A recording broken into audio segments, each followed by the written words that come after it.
নুমলীগড়ত অধিক ভয়াবহ হৈ উঠিছে হাতী মানুহৰ সংঘাত দিনৰ ভাগতে গৰু ছাগলীৰ দৰে খাদ্যৰ জাক জাক বনৰীয়া হাতীৰ বিচৰণত আতংকিত হৈছে ৰাইজ নুমলীগড়ৰ ভিন্ন প্ৰান্তত এতিয়া দিনে নিশাই চলিছে বন্য হস্তীৰ ত্ৰাস দৈনিক হাতীৰ এটা জাকে ৩৯ নং ৰাষ্ট্ৰীয় ঘাইপথৰ কাষৰ লেটেকুজান চাহ বাগিচা দৈগাঙং চাহ বাগিচাত অৱস্থান কৰি সন্ধিয়া হোৱাৰ লগে লগেই কাষৰীয়া গাঁওসমূহত প্ৰৱেশ কৰি ঘৰ দুৱাৰ খেতি পথাৰত চলাইছে উপদ্ৰৱ প্ৰতিদিনে ঘৰ দুৱাৰ ভাঙি খেতি পথাৰত খাই গছকি এক আতংকময় পৰিৱেশৰ সৃষ্টি কৰিছে যাৰ বাবে এতিয়া বকিয়াল ৰংবং কালিয়নি ধলাগুৰি বাঁহবাৰী ফুলনি গাঁও গৰঙা গাঁৱত ধৰি অঞ্চলসমূহত মানুহৰ ঘৰৰ পৰা ওলাবলৈ ভয় হোৱাৰ দৰে এক পৰিৱেশৰ সৃষ্টি হৈছে ইমানৰ পিছতো কিন্তু বন বিভাগে এই সংঘাত নিৰ্মূলৰ কোনো সুব্যৱস্থা পৰিকল্পনা কৰিব পৰা নাই যাৰ বাবে এতিয়া উপায়ন্তৰ হৈ পৰিছে সৰ্বসাধাৰণ ৰাইজ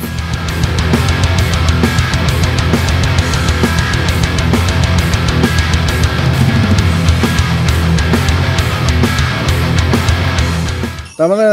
বনাঞ্চল সংকুচিত হৈ গৈছে আৰু সেইকাৰণে হাতীখিনি জনাঞ্চললৈ এতিয়া প্ৰৱেশ কৰিছে পেটৰ তাৰণত থাকিব নোৱাৰি এতিয়া জনাঞ্চলৰ এতিয়া মানুহৰ ঘৰে বাৰে ভাঙিছে প্ৰত্যেক বছৰে যোৱা বছৰৰ তুলনাত এই বছৰ হাতীৰ উপদ্ৰৱটো বেছি হ'ব আৰু হৈ আহিছেও এতিয়া আপোনালোকে দেখিছে নাই এতিয়া এই মুকলি আপোনাৰ বাগানৰ মাজতে আশ্ৰয় লৈছে তাৰমানে আগতে আমি হাতী বাগানৰ মাজত থকাটো নেদেখোঁ একেবাৰে বনাঞ্চলৰ ভিতৰত সোমাই থাকে কিন্তু এতিয়া যিকোনো মানুহৰ বাৰীৰ চুকতো আজিকালি আশ্ৰয় ল'বলৈ লৈছে ইয়াৰ মূলতে হৈছে খাদ্য সংকটত কিন্তু মই এটা আচৰিত ইমান এটা বন বিভাগ আছে ইয়াৰ বনানীকৰণৰ নামত বহুত কোটি টকা আপোনাৰ বনানীকৰণৰ নামত দিয়ে তেখেতসকলে কিয় বনাঞ্চলখন সংৰক্ষণ কৰিব পৰা নাই ইমান কোটি কোটি টকা আপোনালোকৰ এই খৰচ কৰি থাকে আৰু আমি এটা কথা সদায় বুজিব লাগিব প্ৰত্যেক বছৰে হাতীৰ উপদ্ৰৱ বাঢ়ি যাব কিন্তু আমি এতিয়া যদি গোটেইখিনি সংঘবদ্ধ হৈ আমি হাতীৰ পৰ্যাপ্ত মানে যদি খাদ্যৰ গছ গছনি নলগাওঁ আমি এতিয়াতো দেখি আছোঁ আজি ১৫-২০ বছৰৰ পৰা আমি তেতিয়াৰ পৰাই যদি আমি হাতীৰ কাৰণে চিন্তা কৰিলেহেঁতেন আজি এই অৱস্থা নাপায়হি কিন্তু এতিয়াও যদি আমি এনেকৈ হাত সাৱটি বহি থাকোঁ হাতীৰ কাৰণে যদি আমি খোৱা পৰ্যাপ্ত মানে খোৱা ফল মূলৰ গছ গছনি আমি নলগাওঁ সংৰক্ষণৰ ব্যৱস্থা যদি হাতীৰ খাদ্য কিন্তু অদূৰ ভৱিষ্যতে ইয়াতকৈ ভয়াৱহ মানে সংকটে দেখা দিব বাৰীৰ ঘৰত আহি হাতী বাৰীৰ চুকত থাকিবহি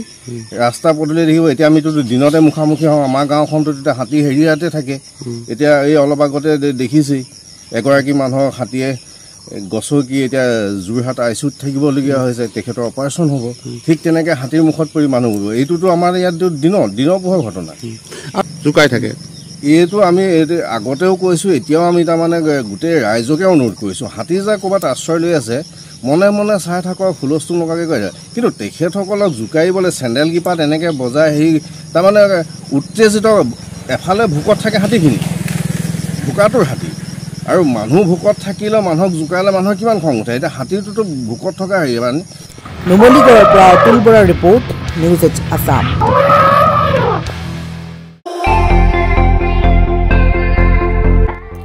আপুনিও ভুগিছে নেকি গেছৰ সমস্যাত গেছ আৰু লিভাৰ ৰিলেটেড সকলো সমস্যাৰ একমাত্ৰ সমাধান গেষ্ট্ৰচিটি বডজম এচিডিটি ফেটি লিভাৰ পাইলছকে আদি কৰি ভিন্ন গেছৰ সমস্যাৰ সমাধানৰ বাবে কেৱল আপোনাৰ কাষত গেষ্ট্ৰচিটি